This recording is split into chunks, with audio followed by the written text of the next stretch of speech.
합니다. 우리 오늘 주신 말씀은 마태복음 27장 1절에서 10절입니다. 다 같이 함께 읽겠습니다.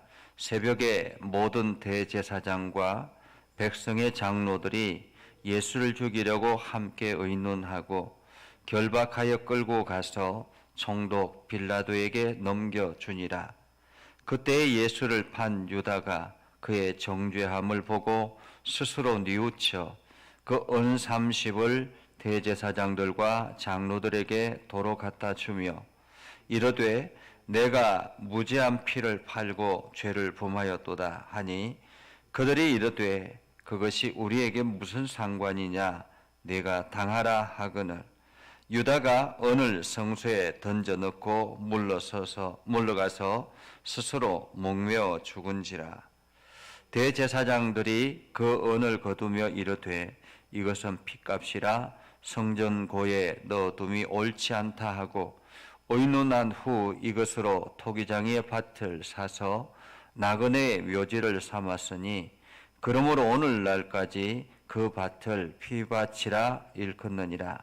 이에 선지자 예레미야를 통하여 하신 말씀이 이루어졌나니 일러서되 그들이 그 가격 매겨진 자 곧 이스라엘 자손 중에서 가격 매긴 자의 가격 곧 은 30을 가지고 토기장이의 밭값으로 주었으니 이는 주께서 내게 명하신 바와 같으니라 하였더라. 아멘. 오늘도 하나님의 은혜가 여러분에게 가득하기를 바랍니다. 여러분들이 주님의 은혜 안에서 풍성함을 누리며 나아갈 수 있기를 주의 이름으로 축복합니다. 우리가 어제 말씀을 통해서 예수님이 이 대제사장의 뜰에서 가야바의 뜰에서 신문을 받고 그리고 대제사장이 예수를 이제 완전히 죽이려고 그렇게 결정하는 그 광경을 목격하면서 베드로가 예수님을 모른다고 부인했던 그 장면을 우리는 봅니다. 그래서 베드로가 닭 울기 전에 3번이나 예수님을 부인하고 그것도 단순한 부인이 아니라 맹세까지 하고 저주까지 하고 그렇게 하다가 닭이 울자 스스로 뉘우치고 통곡을 했던 그 장면을 우리는 보죠. 그렇게 예수님의 신문 시간이 많이 지체가 되었습니다. 어느덧 다음날 새벽까지 되었습니다. 지금 이 다음날 새벽, 그러니까 오늘 1절의 새벽은 유월절을 시작하는 시간이라고 볼 수 있습니다. 이 유대인들에게 있어서 새벽 시간은 거룩한 시간이죠. 이제 특별히 유월절을 시작하는 새벽이기 때문에 얼마나 중요하겠습니까? 대제사장들은 목욕을 제기하고 하나님 앞에 예배하는 제사를 드려야 되는 그런 아주 중요한 시기였습니다. 그러나 이미 대제사장과 거기에 있는 많은 장로들은 이 하나님 앞에 제사 드리는 것은 안중에도 없습니다. 오로지 그들의 심중에는 이 예수를 어떻게 잡아 죽일까 이것에 혈안이 되어 있었던 것입니다. 그러니까 이번 유월절은 완전히 예수 잡아 죽이는 일에 사활을 거는 그러한 상황이라고 볼 수 있죠. 그렇게 해서 이 대제사장과 장로들이 모의를 해서 총독 빌라도에게 넘겨주었습니다. 이때 당시에 총독의 관저는 이곳에 없었고 다른 곳에 있었는데 명절 유월절의 대명절이기 때문에 엄청나게 많은 인원들이 예루살렘 주변으로 몰려들기 때문에 이 총독이 임시로 이곳에 와 있는 그러한 상황이었습니다. 그래서 총독 빌라도에게 예수를 넘겨주었습니다. 상황이 급격하게 돌아가는 것이죠. 그런데 이 상황을 가만히 지켜보는 또 한 사람이 있었습니다. 어제 말씀은 베드로가 제자들 중에 멀찍이 찾아와서 예수님의 재판을 살펴보았다면 어쩌면은 예수님의 재판에 적극적으로 함께 있었던 제자가 있었는데 그것이 바로 유다였습니다. 3절에 보면 그때에 예수를 판 유다가 그의 정죄됨을 보고 스스로 뉘우쳐 이렇게 이야기를 합니다. 유다는 어떤 생각이었을까요? 여러분, 유다는 어떤 생각이었을까요? 어쩌면은 유다는 이런 생각을 가지고 있었을지도 모르겠습니다. 예수를 대제사장에게 넘겨주면 수많은 사람들이 예수를 옹호하는, 동조하는 그러한 세력들에 의해서 예수가 뭔가 큰 제스처를 취하지 않을까, 이런 기대감을 가지고 있지 않았을까라는 생각을 합니다. 그런데 자기의 생각과는 전혀 반대되게 예수님이 그냥 무기력하게 대제사장에게 잡히고 그것이 또 이제 빌라도에게 넘겨지며 사형을 당할 위기에 처한 것을 본 것이죠. 그래서 이 유다가 이 과정을 지켜보면서 자기의 생각과 다르게 진행되어져 가는 것을 보면서 스스로 뉘우쳤다라고 말합니다. 스스로 뉘우쳤다. 내가 잘못했구나. 내가 잘못 생각했구나. 라는 거죠. 그렇게 해서 자기가 받았던 은 30을 대제사장과 장로들에게 갖다 주면서 내가 잘못했다. 이 예수는 죄가 없는 사람이다. 라고 이야기를 합니다. 그러나 이미 답은 정해져 있죠.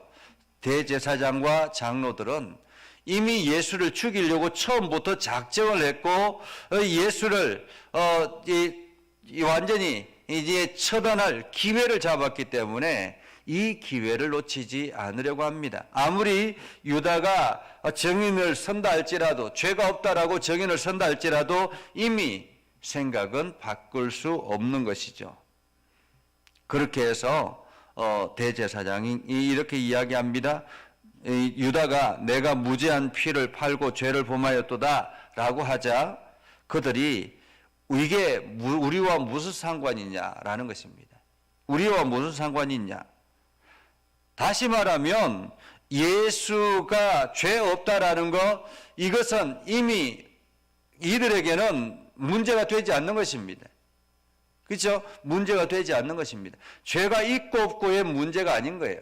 이들에게 있어서는 예수를 이번 기회를 통해서 완전히 이 땅에서 사라지게 하는 것, 그것이 이들의 문제였던 것입니다. 그래서 그것이 우리에게 무슨 상관이냐. 내가 당하라, 내가 감당하라 라는 말이죠. 그렇게 해서 유다가 도저히 이 문제가 해결되지 않는 것을 보면서 오늘 성소에 던지고는 가서 스스로 목을 메어 죽습니다.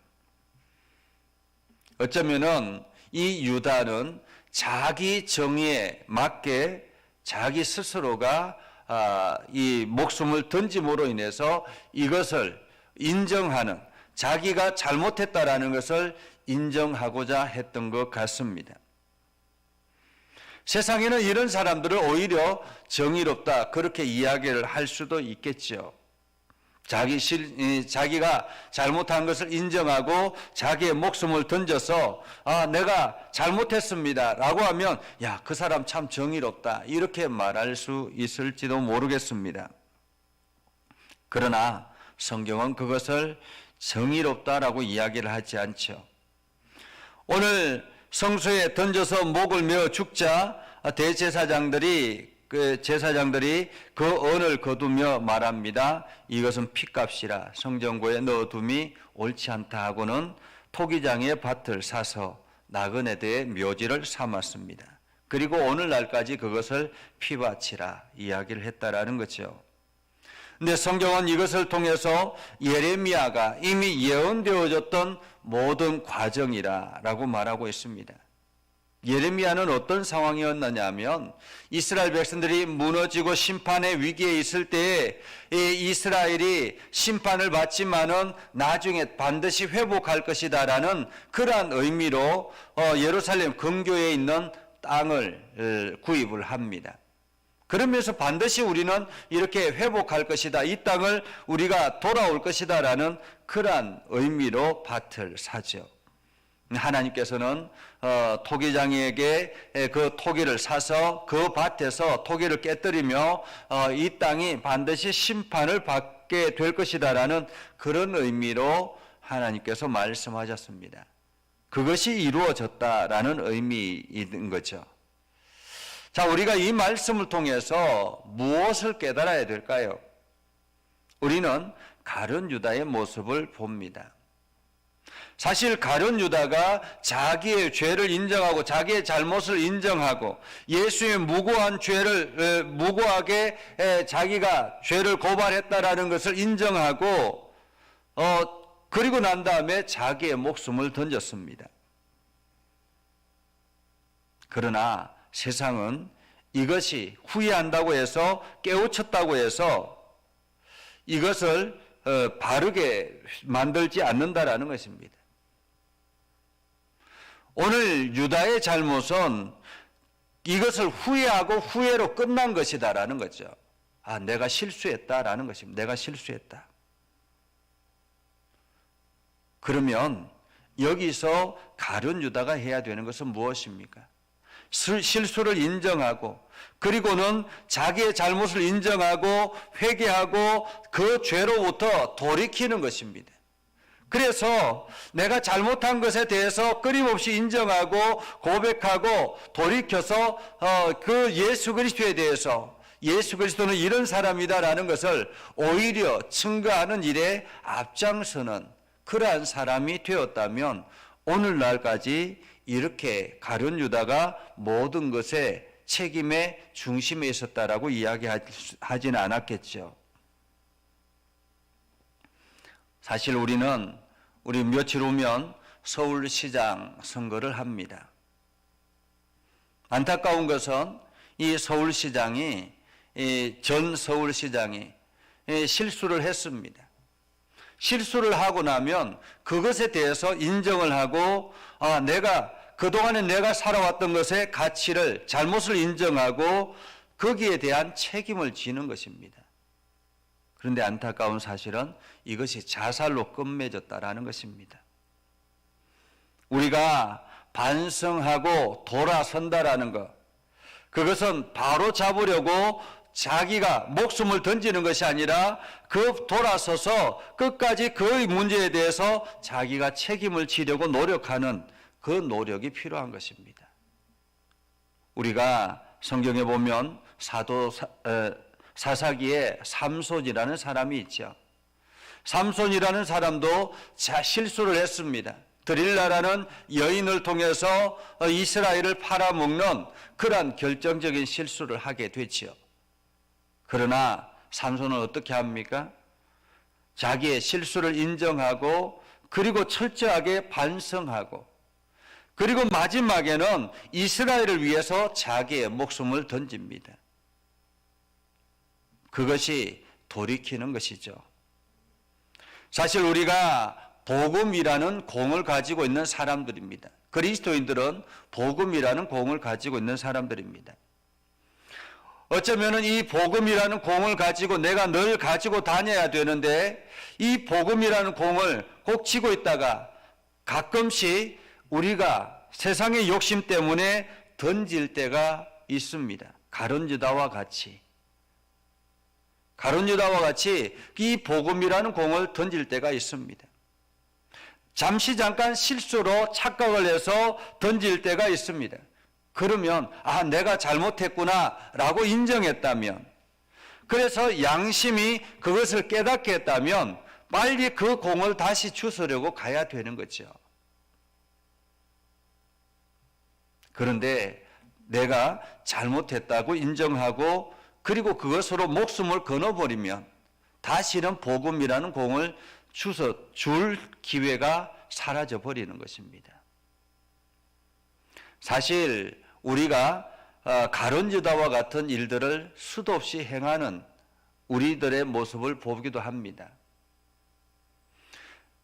특히나 코로나19라는 이 거대한 이 파도 때문에 많은 사람들이 그리스도인이라는 것을 감추는 그러한 상황이 되어버렸습니다. 교회를 다니는 것이 마치 죄인인 것처럼 그렇게 여겨지는 세상 속에서 많은 사람들이 그리스도인이라는 것을 부끄러워하는 그러한 상황이 되어버렸습니다. 다시 말하면 복음이라는 공을 세상에 던져버린 것이죠. 그렇다면 우리가 깨닫는 것은, 이 고난주간을 통해서 우리가 깨닫는 것은 다시 예수 그리스도의 복음을 우리가 들고, 이 복음의 공을 들고 우리가 세상을 향하여 나아가야 되는 것입니다. 누구나가 다 이 가룟유다와 같은 그러한 실수를 할 수 있습니다. 그러나 분명한 사실은 이 가룟유다는 자기의 목숨을 던져서 이것을 책임지려고 했지만은, 그러나 그것은 올바른 방법이 아니다라는 것을 다시 한 번 더 우리는 깨닫게 되지요. 반면에 우리가 어제 말씀을 읽었던 베드로는 철저하게 자기 자신의 잘못을 인정하고 통해 자복하고, 그리고 난 다음에 복음을 위해서 자기의 목숨을 던졌던 그러한 삶을 살아갔던 것입니다. 가룟유다와 베드로의 차이라고 말할 수 있죠. 오늘 우리는 후회를 하고 그 후회로 끝마치는 가룟유다와 같은 인생을 살 것인지, 아니면은 후회를 하고 그리고 회개에 이르러서 그 죄로부터 돌아서 영원히 하나님의 백성으로 살 건지를 결정을 해야 되는 그러한 아주 중요한 시기라고 말할 수 있습니다. 오늘 우리는 하나님의 거룩한 백성으로서 주님께서 우리를 위해서 십자가 달리신 그 날을 우리가 묵상하고, 오늘 우리가 복음의 공을 세상에 던져놓고 살아가고 있지는 않는지 우리 자신을 점검해야 되는 줄 압니다. 그래서 나는 가룟유다와 같은 행동을 하지 않았는가 다시 돌아보고, 내가 복음의 증인으로서 세상에 부끄러워하지 않는가 우리가 생각하고, 오늘도 예수 그리스도가 우리를 구원하는 구원자였다라는 것을 세상에 전하는 책임 있는 저희들의 삶이 될 수 있기를 주님의 이름으로 축복합니다. 기도하겠습니다. 거룩하신 아버지 하나님, 은혜를 감사합니다. 오늘도 하나님의 말씀 앞에 우리가 겸손하게 나아가게 하시고 하나님의 크신 사랑을 경험하며 살아가게 해주심을 감사드립니다. 하나님, 이 땅에 살면서 가룟유다와 같은 실수를 하지 않는 사람이 과연 얼마나 있겠습니까? 우리도 예수 그리스도의 이름을 내팽개칠 때가 참으로 많았음을 고백하며, 그러나 우리가 다시 예수 그리스도의 말씀으로 돌이켜서 하나님의 은혜 안에 거하기를 소망하며 회개하고 주님께 나아갑니다. 아버지 하나님, 매일매일 매 순간마다 우리의 죄를 깨닫게 하시고, 그래서 다시 주님께로 돌아가서 하나님의 거룩한 백성으로서 책임을 다하는 하나님의 백성들이 되게 하옵소서. 아버지 하나님, 오늘도 주의 은혜와 사랑이 우리 안에 넘쳐나게 하시고, 오늘도 주의 영광이 우리의 삶 가운데 가득하게 하옵소서. 아버지 하나님, 오늘도 믿음의 백성들이 살아가는데 하나님께서 늘 지켜보아여 주셔서 힘들지 않게 해주시고 주의 능력 안에 거하게 하시고 하나님의 은혜 안에 거하게 하여 주옵소서. 예수님의 이름으로 기도드리옵나이다. 아멘. 이제는 우리 구주 예수 그리스도의 은혜와 하나님 아버지 극진하신 사랑과 성령님의 감화 감동 역사 위로 교통하시며 은혜가 오늘도 주의 말씀 안에 있는 믿음의 백성들 위해 하는 모든 일들 위해 영원토록 함께 하옵시기를 간절히 축원하옵나이다. 아멘.